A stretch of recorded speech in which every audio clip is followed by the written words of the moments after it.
자, 가보도록 하겠습니다. 오늘 수업 대단원 종합 문제 해설부터 시작하면 되겠네요. 오늘은 50페이지부터 해서 쭉 1단원을 마무리해 보도록 하겠습니다. 자, 1단원 뭐에 대한 내용을 공부했었느냐? 우리 시 두 편 배웠어요. 하나는 까마귀 눈비마다 힌트드 겁놈해라 라는 시조였고요. 이거를 이해하기 위해서는 어떤 여기 문학 작품에 반영되어 있는 사회문화적 배경 같은 게 중요하다라는 얘기를 했었고, 세조가 조카인 단종을 밀어내고 본인이 왕이 되는 계유정난이라는 키워드 알고 계시면 좋다라는 얘기도 했었습니다. 그러면서 이 시조를 창작한 작가가 바로 누구였다? 누구였지? 갑자기 나도 생각이 안 나냐? 성삼론이었나? 박팽년, 그렇죠? 그래서 사육신이었습니다. 그렇다는 거. 그래서 임금에 대한 충성에 대한 얘기다 이런 얘기 했었고요. 두 번째 남은 안에는 이제 현대시가 나와 있는데요. 들판이 적막하다, 이때 적막하다라는 거에서 느끼고 있는 감정은 뭐였냐면 불길함이었고요. 그 불길함을 통해서 얘기하고자 하는 거는 메뚜기가 없다, 즉 생명의 순환, 생명의 고리가 끊어진 거에 대한 얘기를 하고 있더라라는 시였습니다. 자, 그래서 가문안에는 이제 그거에 대한, 그죠? 가문안에 대한 해설이 좀 나와 있었죠. 자, 그래서 문제 한번 가보도록 하죠. 1번입니다. 가문안과 나문안을 비교한 내용을 알맞지 않은 거. 우리가 가문안을 옛 꽃자를 써서 고시조, 나는 현대시다 이렇게 얘기할 수 있고요. 가와 나의 주제가 같나요? 완전히 다르죠. 가는 충성에 대한 얘기고요. 나는 어떤 자연, 환경 파괴 뭐 이런 거에 대한 얘기이기 때문에 정답은 2번으로 보시는 게 적절하겠습니다. 3번 보면 대조법 사용하고 있습니다. 가에서는 뭐와 뭐가 대조법을 이룬다? 어떤 시어들이? 야광명월과 까마귀, 그죠? 이런 것들이 대조를 이루고 있었고요. 그다음 남은 땅에서는 뭐와 뭐가?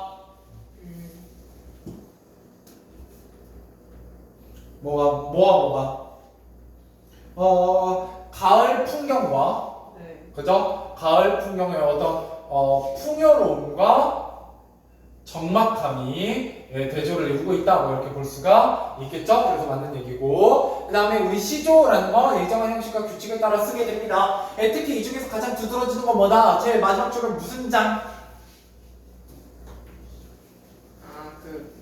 우리 여기 동산중하고 월명중 분들은 1학년 때 오후가 있었고요. 그죠? 시조 굉장히 계속 했었기 때문에 좀 기억하시면 좋아요. 종장. 첫 구를 3음절로 고정합니다. 바로 이게 어디 부분이냐? 어디 부분? 이거 시험에 잘 나와요. 세 번째 줄, 제일 첫 부분의 첫 구절을 임향한이라고 세 글자 임향한이라고 해서 여기가 고정되어 있다라는 거예요. 시조라는 건 무조건 어떻게 해야 된다? 종장의 첫 부분을 세 글자로 고정해서 써야 되는 특징이 있다. 이걸 지키지 않으면 우리가 뭐라고 부르지 않는다? 시조라고 부르지 않는다. 즉 시조의 아이디예요. 아이덴티티이기 때문에 이 부분이 시험에 자주 출제가 됩니다. 꼭 알고 계시면 좋겠고요. 그 다음에 나무다는 가무다가 달리 문장보를 사용했다. 이때 문장보 짝대기도 있지만 뭐도 사용하고 있어요? 점점점 이런 생략법도 사용하고 있죠. 이런 것들을 통해서 화자가의 정서, 어떤 정서? 안타까움, 그죠? 뭔가 불길함, 이런 여운, 이런 것들을 드러내었다라고 보시면 되겠죠. 자, 그 다음 2번으로 넘어가 보도록 하겠습니다. 자, 가문화를 같은 거에 가문화를 해석할 때 시인이 궁극적으로 말하고자 하는 말을 SCO라고 했네요. 자, 임이 누구인지 밝힐 것이라고 되어 있습니다. 자, 이때 가문안에서는 임을 누구라고 봐야 돼요? 내가 충성하는 임금인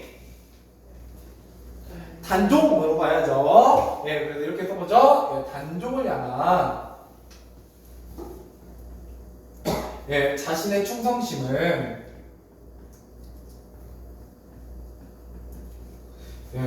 결코 변하지 않을 것이다. 결코 변하지 않을 것이다. 이렇게 보시면 되겠습니다. 그래서 변치 않는 충성심이라고 보시면 되겠죠? 그런 걸 일편단심으로 드러내고 있었습니다. 자, 그 다음에 3번으로 넘어가 보도록 하죠. 가문안의 화자와 나문의 화자가 인터뷰를 했다고 가정할 때 그 내용으로 알맞지 않은 것. 자, 첫 번째, 저는 메뚜기가 사라진 가을 들판을 보면서 이 시를 썼다. 나쁘지 않죠. 2번, 당신 동작물에 해를 끼치는 메뚜기가 사라져서 좋아했어요? 아니죠. 예, 저 또한 문서까지 시커먼 듯한 까마귀가 사라졌으면 하고 바란답니다. 이건 나쁘지 않지만, 예, 그죠? 앞에 부분이 틀렸네요. 예, 정답은 2번. 그죠? 예, 3번 당신 생각하는 까마귀 생명체가 아니라 다른 뜻을 지니고 있고요. 예, 반대로 나무다니 화자의 메뚜기는 생명체를 의미하죠. 예, 이렇게 해석할 수 있고. 예, 4번 하늘이 높이 뜻 달고 까마귀는 대조적인 뜻을 갖고 있다. 그래서 야간명월 까마귀 대조. 자, 그래서 5번 저는 이렇게 들판에서 생명의 황금고리가 끊어지다 보면 언젠가는 들판이 생명체라고는 도무지 살 수 없는 곳이 될까봐 예, 걱정이 됩니다. 뭐 나쁘지 않은 말이네요. 자, 넘어가 보도록 하죠. 자, 4번 A에서 이해를 이해한 내용으로 알맞지 않은 것은입니다. 1번 예, 세조의 왕위 천태 과정에서 예, 결정을 미루다가 예, 결국 세조의 편을 든 신하들의 행태를 뜻한다. A가 뭐기 때문에 희는 듯 겁노매라. 그죠? 예, 그래서 막 충성할까 했다가 배신하기도 하고 막 이런 부분을 드러내겠다고 볼 수 있고요. B. 단종의 복위운동을 펼치다 거기 작가 박백년의 죽음을 맞이하는 이유. 그죠? 임을 향한 일편당심입니다. 자, 그래서 C. 예, 풍요로운 들판에 중간한 화자의 생각이 이제까지와는 예, 다르게 바뀌었어요. 뭐를 통해서? 그런데 라는 접속사를 통해서 앞에 풍요로움과 뒷부분의 불길함이 대조를 이루고 있죠. 자, 그 다음에 4번. 예, D. 느낌표를 사용하는 독자들이 들판의 상황을 이성적으로 판단하도록. 이성적으로 판단하겠어요? 아니죠. 예, 화자가 바라보는 관점, 주관적인 관점에 공감하게 되겠죠? 네, 정답은 4번입니다. 이거 감성적인 거에 가까워요? C니까요. 자, 5번. 말줄임표 아까 말했죠? 문장도를 사용해서 생태가 파괴된 현실에 대한 뭐를 드러낸다? 안타까움의 정서를 드러내기 위해서 이런 문장 표현을 사용하고 있다. 이렇게 보시면 되겠습니다. 자, 넘어가서 자, 5번입니다. 자, 보기의 관점에서 이 글을 감상한 내용으로 알맞은 것은? 이라고 했네요. 자, 5번 보시면 문학작품은 우리가 살아가고 있는 사회를 반영한다. 자, 여러분들 여기서 중요한 거다. 결국 그 작품에 반영되어 있는 시대나 작품의 배경이 되는 시대 뭐 이런 것들을 얘기하고 있죠. 자, 그랬을 때 보기의 관점에서 커피단리를 파악하게 된다면 내적 갈등과 외적 갈등의 비교 나쁘진 않은데 굳이 이런 것들이 시대하고 관련은 없죠? 그죠? 자, 2번. 독자가 세상을 살아가는 바람장대들을 진지하게 성찰하는 작품이다. 독자가 진지하게 성찰하는 작품이요? 좀 애매하고요. 시대하고는. 네. 자, 3번. 이 소설의 주인공 개인의 이익만을 추구하는 지식인의 전형이라고 할 수 있죠. 네. 근데 이것도 시대하고 관련이 없어요. 내용이 틀린 건 아닙니다. 자, 4번. 일제강점기에서 광복직후에 이르는 역사적 전환기에 이게 바로 뭐예요? 시대죠. 예, 정답은 4번으로 보시는 게 좀 더 좋겠네요. 이거는 틀린 걸 고르는 게 아니라 시대라는 키워드하고 관련되어 있는 걸 고르는 거예요. 이해되세요? 예, 그래서 커피타니 같은 경우는 거기에 반영되어 있는 시대 상황이 굉장히 중요한 시험 포인트가 됩니다. 자, 그 다음에 6번으로 넘어가 보도록 하죠. 예, 아마 5번 좀 어려우셨을 거예요. 자, 6번 이 글에 대한 설명으로 알맞지 않은 것입니다. 1번 감날 소련군의 입성을 환영하는 사람들의 모습이 나타나 있죠. 그래서 소련군 입성할 때 사람들이 좋아했다 안 좋아했다? 좋아했다라는 거고요. 자, 2번 남한에서 인공은 해방 이전에 자신이 어떻게 살아왔는지 회상하고 있다. 예, 뭐 나쁘지 않아요. 그죠? 뭐 나쁘지 않고. 자, 3번 남한에서 인공은 세상의 변화에 촉각을 세우고 정보를 수집하고 있다. 다문단에서 네. 넘어가고요. 네. 라이거 이국 연예계가 가려면 나무에서 이국의 신일 행적과 관련이 있고요. 자, 5번 라무는 이국 자신을 도와줄 사람을 기다리고 있나요? 아니죠. 예. 이 사람은 어떻게 위기를 극복해요? 누군가의 다른 사람의 도움이 아니라 자신의 능력? 그죠? 네, 정답은 5번입니다. 크게 능력은 두 가지잖아요. 하나는 언어를 빨리 배우는 능력과 또 하나는 뭐요? 뭐 비슷한데 말 잘하는 거랑 또 하나는 의술, 네, 능력 자체가 뛰어났어요. 자, 그다음 7번 가보도록 할게요. A에서 E에 대한 설명을 알맞지 않은 것은 자, 이거 소련군 입성을 반대했나요? 딱히 그런 장면이 나오지는 아무 생각이 없습니다. 뭐 오면 오는 거고 가면 가는 거지 뭐 이렇게 생각하게 돼요. 자, 넘어가서 8번. 자, 이 글에 대한 설명을 알맞지 않은 것은 자, 인공의 심리 드러난다 안 드러난다? 드러나요. 예, 이거 무슨 시점? 작가 시점. 그죠? 이기 때문에 예, 주인공 이인국의 심리가 드러납니다. 예, 모든 등장인물의 심리 상태를 꿰뚫어 보고 있어요. 자, 2번 이인국이 쏘는 위협한 아들을 떠올린다. 뭐 나쁘지 않고요. 3번 아들에 대한 이인국의 이중적인 감정. 그죠? 이 못난 것, 그죠? 빨리 눈치채고, 그죠? 시류에 맞게 탈출해야지 라고 했다가 한편으로는 아들이니까 걱정은 되죠? 자, 4번 시대 변화에 따른 이인국의 대응 방식 드러나죠? 예, 기회주의적 면모가 보이고요. 5번 감옥에 갇힌 이인국의 비극적 상황에 빠질 것을 암시한다 라고 했는데, 예, 그닥 비극적 상황에 빠지지는 않아요. 오히려 그런 것들을 금방 극복해내죠? 자, 9번입니다. 자, 기업에 나타난 이인국의 삶의 태도와 가장 비슷한 삶의 태도가 드러난 것은 입니다. 1번, 이런다 딸이 저런다 딸이, 그죠? 뭐 이렇게 얘기하고 있어요. 그래서 이인국의 삶의 태도와 가장 비슷한 것, 어떤 삶의 태도를 보이고 있어요? 기회주의자잖아요? 네. 이거 풀었니? 거의 찍은 듯. 예, 거의 찍은데 이게 고등학교 가면은 잘 나오는 문제 유형입니다. 예, 여러분들 이 정도를 나중에 많이 연습하셔서 풀 수 있어야 예, 이게 높은 등급이 나오게 돼요. 자, 일단 이런 저라리 저런다 어따리 만수나 칠월들이 엉켜진다 어따리 우리도 이같이 얽혀 백년같이 누리라. 예, 이방원이요. 누구한테 말한 거예요? 정몽주한테. 네. 그죠? 하여가 이런들 어따리 저런들 아니 그냥 내 편에 들어라. 배신해라. 예, 고려를 배신하고 내 편이 되라 라고 얘기하는 거고요. 그랬더니 이제 정몽주가 뭐라고 답가요? 이 몸이 죽고 예, 골백번 붙여주고 그죠? 예, 이렇게 얘기합니다. 그죠? 예, 100번 붙여주고 백골이 신조되어 넋이라도 입고 임양한 일편단심이야 라고 얘기하고 있잖아요. 예, 그러니까 이건 뭐랑 되게 비슷하냐면 까마귀 도비 맞아 예, 희는 듯 겁놈해라 라는 시조랑 굉장히 비슷합니다. 네. 됐죠? 자, 그 다음에 그래서 정답 자체는 예, 1번이 돼요. 이게 이제 기회주의적 면모입니다. 기회주의. 근데 이런 문제를 이제 그냥 알고 잘 푸는 건 좀 힘들고요. 아직 여러분들 입장에서는. 자, 2번도 볼게요. 까마귀 나왔죠? 까마귀 검다고 백모야 웃지 마라. 겉이 검은들 속조차 검을 쏘냐. 겉이고 속 검은 이는 너뿐인가 하노라. 실제로 까마귀가 검긴 하지만 까마귀 굉장히 어떤 새로 유명해요? 똑똑한 새로 유명해요. 예, 똑똑한 새로 유명하거든요. 예, 그래서 이거는 까마귀를 긍정적으로 표현한 것 같아요? 부정적으로 표현한 것 같아요? 예, 긍정적이다. 그래서 얘는 뭐랑 반대된다? 박팽년의 시조, 그 까마귀 시조랑 반대되는 입장입니다. 알겠죠? 예, 가끔 얘가 정답으로 나오기도 해요. 자, 그 다음에 정철에 이고 진저 늙으니 짐 풀어 나를 줘. 나는 젊었거니 돌이라 무거울까. 늙기도 서러울까. 짐조차 지식가. 이제 늙음에 대한 얘기입니다. 늙음에 대한 서러움. 자, 그 다음에 분개랑 내게 좋다고 남실은 하지 말며 남이 한다고 아니거든. 쫓지 마라. 우리는 천성을 지켜 생긴 대로 하리라. 뭐 하는 얘기요? 아닌 거는 쫓지 마라. 착하게 살아라. 옳은이라면 살아라. 라는 내용의 시조였습니다. 좋아요. 넘어가 보도록 하죠. 자, 10번입니다. 이 카피탈리는 기본적으로 시간이 뒤죽박죽이기 때문에 어떻다는 거예요? 그죠? 예, 우리 이런 문제 잘 나온다는 얘기예요. A에서 이 중에 가장 먼저 일어나는 일은 뭐라고 봐야 돼요? 5번으로 봐야 돼요. 예, 최종 치주. 예. 자, 그래서 한번 봐드릴게요. 자, A는 아들 유학이죠?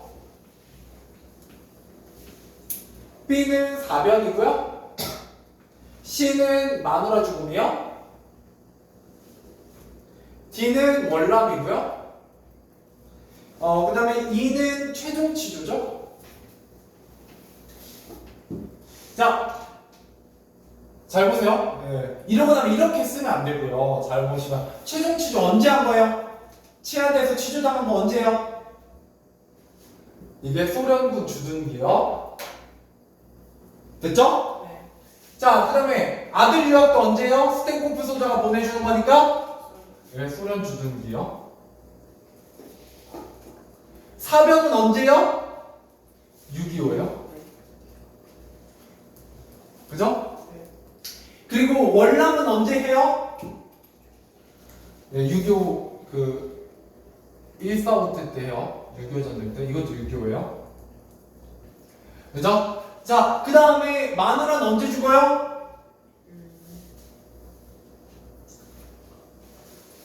6.25 이후에 죽어요. 포로 수용소에서. 그 1.4.5 때 이후에. 그래서 1번, 2번, 3번, 4번, 5번 이렇게 순서가 됩니다. 어려워요. 순서 문제 어렵습니다. 예, 그렇기 때문에 좀 잘 봐주시면 좋겠고요.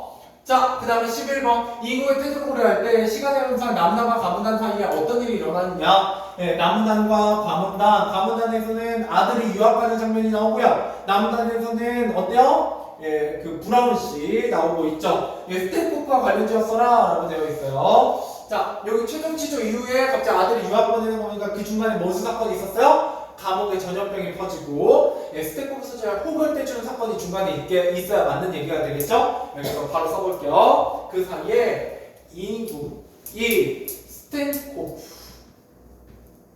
스테코프에게 잘 보여서 감방에서 풀려나게 되었을 것이다.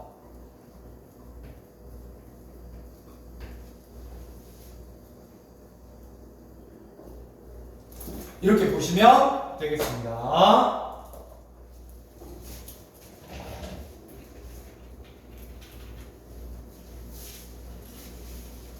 자, 그 다음에 12번입니다.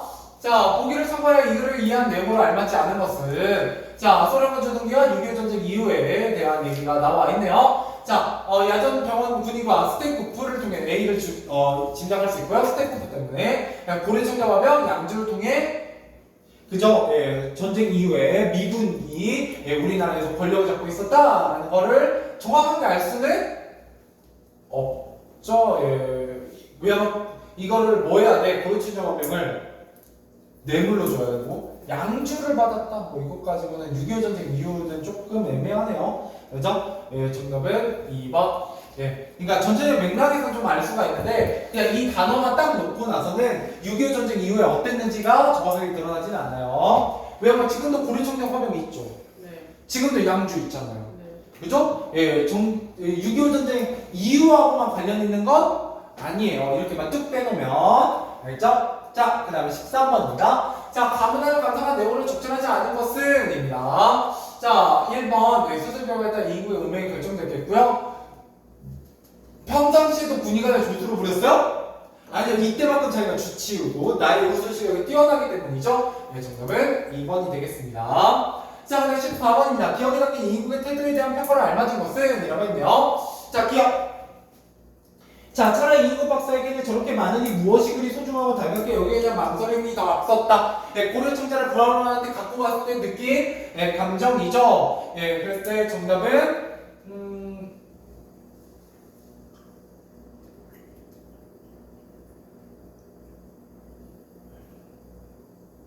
합리화한다. 그죠? 소중하고 달갑느냐? 그렇죠? 이거는 정답은 2번이죠. 그죠? 근데 여기보단 여기 때문에 그런데 국외로 내보내는 적재감 같은 것은 아예 생각해본 일이 없다. 그죠? 이 부분이 조금 더 정답과 관련되어 있긴 한데 약간 자, 넘어갑시다. 그렇게 해서 정답 확인 다 했고요. 자, 우리 오늘은 이거 2개 하고 그 다음 단원 넘어가 보도록 하겠습니다. 바빠요. 빨리 이 단원 가야지. 그래도 이 단원은 좀 진도 빨리 빠질 것 같은데. 자, 가보도록 할게요. 자, 시간적 배경과 공간적 배경을 포함한 사회문화적 배경을 설명하고 인구의 처세 방법 2가지를 다 쓰래요. 그래서 바로 써보도록 하죠. 자, 사회문화적 배경은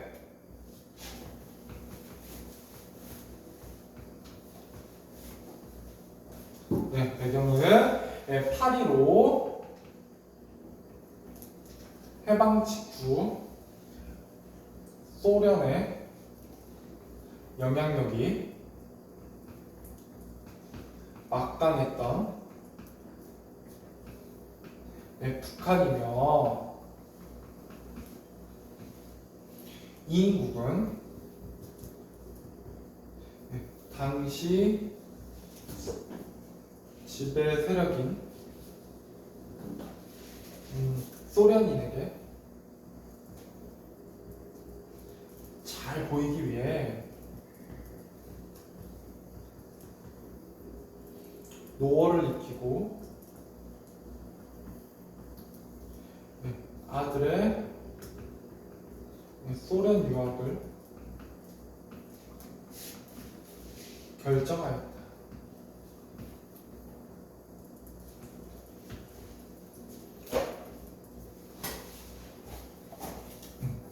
이렇게 보시면 되겠습니다.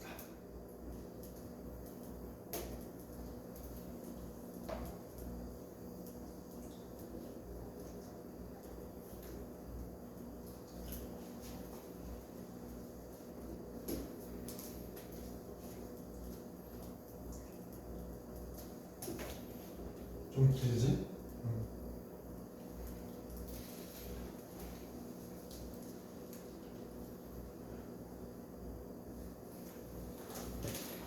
자, 그 다음에 두 번째, 삶의 배경을 가지고 역사의 흐름에 따라 인국의 가치관을 써보도록 합시다.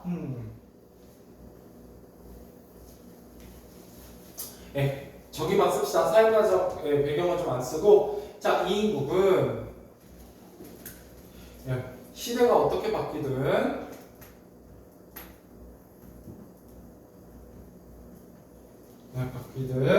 그 상황에 적응하여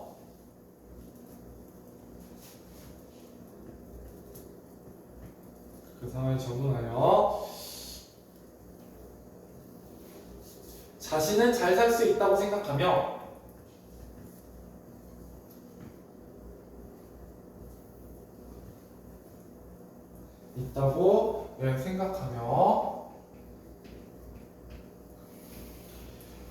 이러한 자신의 행동은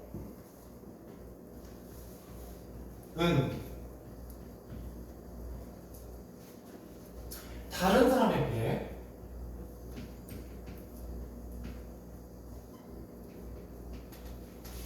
큰 잘못이 아니라고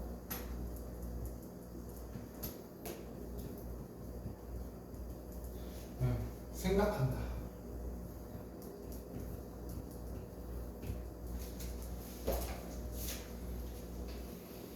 이러한 자신의 행동은 다른 사람에 비해 큰 잘못이 아니라고 생각한다. 그죠? 그래서 절대 자신에 대해서 반성하거나 성찰한다, 안 한다. 안 하고 오로지 뭐만 한다. 나뿐만 아니라 다른 사람도 다 그래! 라고 오히려 아는 사람 바보야! 라는 자기 합리화를 주로 하는 인물상이었다 라고 보시면 되겠습니다. 드디어 길고 길어서 커피단리가 마무리됐고요. 넘어가 보도록 하죠. 2의 1단원입니다. 60페이지. 오늘은 한 60, 61 정도만 하면 끝날 것 같네요. 네. 10분 남았어. 왜요? 너무 좋아서. 너무 좋아요. 내일은 쉬니까요? 네. 나와야지. 무슨 소리. 왜? 난 내일 9시부터 12시까지 수업이 있는데, 오전 내내. 아이고. 누가 있겠어? 너네 낸년이 뭐야? 자, 그만 들어갑시다. 자, 가보도록 합시다. 공부 안 하면 되지. 네? 그런가요? 예. 내 인생인가? 난 열심히 해. 난 열심히 해. 나한테 배우는 애들한테는 열심히 하죠. 자, 논쟁과 파악이 여러분 영어 조금 어려울 수 있습니다. 잘 들으셔야 돼요. 뭐를 잘 들어야 되냐? 개념을 좀 잘 들어야 됩니다. 자, 여기서는 뭘 공부해야 되냐? 논증 방법입니다. 논리적으로 증명하는 방법이에요.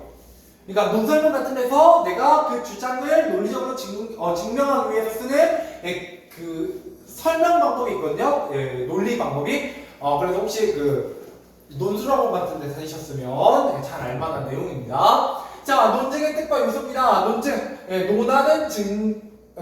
논에서 증명하는 거 얘기하는 거예요. 그죠? 결국 근거로 들어서 주장을 펼치는 것이에요.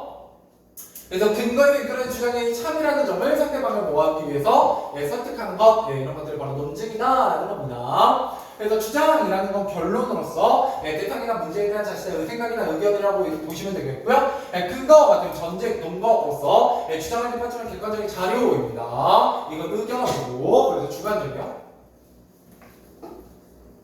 이건 객관적이고요.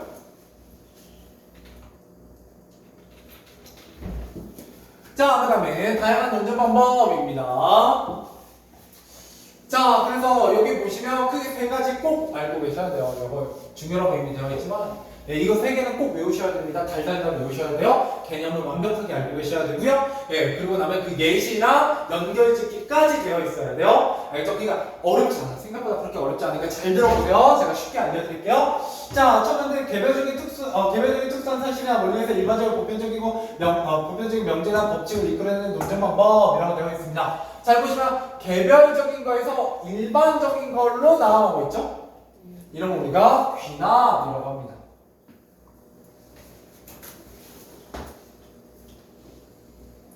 자, 보세요. 닭은 알을 낳죠? 비둘기도 알을 낳죠? 앵무새도 알을 낳죠? 타조도 알을 낳죠? 따라서 얘네들의 공통점이 뭐였어요? 다 새죠? 예, 그죠? 알도 있고. 그래서 그 새는 뭐를 낳는다? 알을 낳는다. 이렇게 얘기하죠. 우리 인간은 알 낳아요? 안 낳아요? 안 낳아요. 예, 그렇기 때문에 뭐라고 얘기하는 거예요? 우리 사람은 새가 아니다. 이렇게 얘기할 수도 있죠. 근데 그 10만 명에 한 명 정도 알 낳는 사람이 있어요. 오 진짜요? 네. 신기하다. 어떻게 낳는지 알아요? 어떻게 하는데요? 원래 아기가 태어나기 전에 뭐가 먼저 터지냐면 엄마 뱃속에서 뭐지? 양수? 양수가 터집니다. 예, 양수가 터진다는 건 그쵸. 원래는 아기를 둘러싸고 있는 태반이 있어요. 예, 그래서 그 태반이 있는데 그게 가끔 안 터지고 나오는 경우가 있습니다. 그러니까 그냥 통째로 나오는 경우가 있어요. 그럼 마치 뭐를 낳은 것 같아요. 예, 아마 옛날 사람들 그걸 보고 알을 낳았다라고 얘기하지 않았을까라고 과학적으로 설명합니다. 왜냐면 사람이 알을 낳았다라는 전설은 전 세계 모든 곳에 있어요. 우리나라도 있잖아요. 네, 박혁거사라든지 이런 부분이 있죠. 근데 아마 그런 거지 않을까? 한 10만 명에 한 명꼴로 있대요. 그러니까 굉장히 낮은 확률로 거의 없다는 얘기죠. 뭐죠? 근데 아무튼 그런 얘기고, 아무튼 사례가 충분했어요. 왜? 개별적인 사례들을 근거로 그것들의 공통점을 취합해서 일반적인 원리를 얘기하는 거기 때문에 사례가 충분할수록 참여 가능성이 높지만 단 하나의 사례만 반증이 나와도 그 결론은 뭐가 돼버린다? 거짓이 돼요. 그러니까 예를 들어 이런 거예요. 한국 사람들을 보니까 한국 사람들 매운 걸 좋아하더라. 그죠? 한국 사람 1, 한국 사람 2, 한국 사람 3, 한국 사람 4, 한국 사람 5까지 보니까 매운 거 좋아해. 야, 떡볶이 뭐 마라탕 이런 거 즐겨 하더라. 김치도 맵고. 예, 그래서 한국인 매운 거 좋아해 라고 결론 내렸어요. 근데 막 가다가 한국인 한 1000번째 가니까 어때요? 그 1000번째 사람은 매운 걸? 안 좋아해요. 못 먹어. 막 김치도 씻어 먹고. 입으로 씻어 먹는 건 아니잖아. 뭐 이렇게 싫어요. 예, 그냥 물에 씻어 볶아먹기도 하잖아. 네, 이런 김치, 볶음 김치 만들 때는 김치 싹 씻어가지고, 그죠? 네, 볶아요. 그러니까 볶음 김치는 하얗잖아. 네? 아니, 김치 볶음밥 말고. 그니까 이거 볶음 김치 말도 안 돼? 너네 그 빨간 것도 있는데 음식점 같은 데서 나오는 약간 그냥 노란빛의 볶음 김치 안 먹어봤어? 그 김치와 그 조명하고 예, 그것도 있어요. 예. 그래서 애기들 있는 집은 흰색으로 약간 흰색으로 허옇해가지고 그렇게 일부러 볶아요. 그래서 매운맛이 많이 죽거든요. 예. 자, 아무튼 그게 귀납법의 특징입니다. 그래서 사례가 충분할수록 참여 가능성이 있지만 전제가 참이더라도 결론이 반드시 참이되는 것은 아니다. 이게 좀 중요합니다. 단 하나의 반증만 나와도 결론이 참이 아니게 됩니다. 자, 두 번째 연역법입니다. 일반적인 사실에서 대변적인 사실로 나아가는 것, 그런 것들을 연역법이라고 합니다. 어때요? 귀납법과 연역법 정 반대가 되죠? 헷갈린다, 안 헷갈린다? 헷갈려요. 나중에 이거 외우시면. 자, 근데 쉽게 외우는 법 좀 이따 알려줄게요. 자, 보세요. 여기는 모든 새가 알을 낳는다라고 했잖아요. 근데 모든 조류는 알을 낳는다. 펭귄은 조류이다. 따라서 펭귄도 알을 낳는다. 어때요? 조류에서 펭귄으로, 그죠? 여기서는 닭, 비둘기, 앵무새, 타조를 가지고 어떻게? 모든 새라고 이렇게 나가고 있지. 방향이 반대인 거 보여요? 네. 예, 그죠? 근거와 결론이 반대됩니다. 자, 우리 보통 이래서 모든 조류는 알을 낳는다, 펭귄은 조류이다, 따라서 펭귄도 알을 낳는다 하면 우리 도덕 시간에도 배웠어요, 1학년 때. 모든 사람은 죽는다. 소크라테스 사람이다. 고로 소크라테스는 죽는다. 그죠? 소크라테스 맨날 죽어요. 예. 자, 그런 이유는 우리가 거기서 뭘 배우기 때문이냐면 3단논법을 배우기 때문이죠. 예. 도덕 원리. 아, 1학년 때 공부 안 했구나. 자, 넘어갑시다. 자, 그래서 전제가 참이면 항상 참이야. 항상 참이야. 결론도. 얘랑 완전 반대되죠? 자, 그럼 어떻게 공부하냐? 자, 이렇게 공부하세요. 잘 보세요. 이거 큰 팁입니다.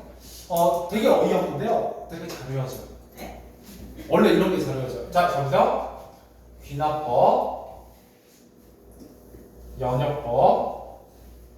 됐죠? 자, 귀납법은요, 옆에서 이렇게 좀 개별적인 것들을 모아가지고 큰 일반적인 원리로 나와봐요. 왜요? 뭐요? 그렇게 입틀막 할 정도는 아니잖아. 자, 반대로 연역법 어때요? 큰 일반적인 원리에서 어떻게 짜잘한 개별 원리로 나와요. 네. 근데 여러분들 나중에 그냥 외우시면 진짜 헷갈려요. 왜냐면 둘이 비슷한 정도가 아니라 그냥 완전 반대거든? 예. 그래서 여러분 연상이 안 돼요. 그러니까 헷갈린다고 나중에 그냥 외우시면 그냥 이렇게 외우세요. 귀납법은 귀, 그죠? 네. 연역법은 연해서 외우시면 되죠. 네, 굉장히 쉽습니다 생각보다.